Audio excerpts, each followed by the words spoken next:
Dati po, pagka umuulan po ng malakas, yun nga po, binabaha po. Pero ngayon po, dahil po sa binigay po ni Mayor, hindi na po kami binabaha pag umuulan. Dahil mas maganda po yung sahig, mas komportable po maglaro.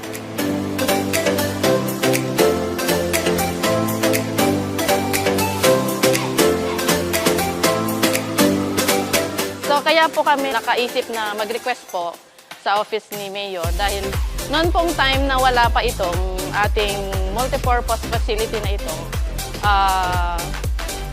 nahihirapan po kami sa tuwing panahon ng graduation.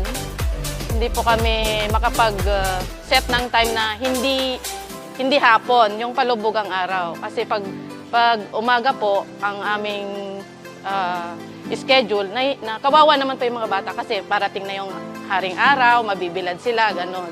So usually po, palaging gabi, ganon, o bandang 6 o'clock ang graduation dito. Pero noon pong na-put up na ito sa tulong po ni Mayor, itong school year na po na to, naging napaaga po yung graduation natin. 8 a.m. nag-start na po, kaya natapos din na po ng maaga.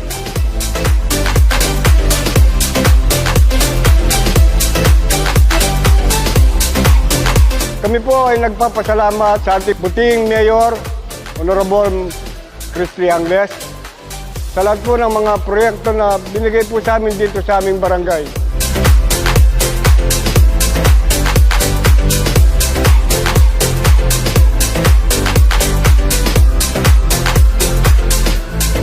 Nagpapasalamat po kami ng taus-puso sa inyo, Mayor, dahil grinant nyo po ang aming kahilingan na magkaroon ng multipurpose facility na kagaya nito.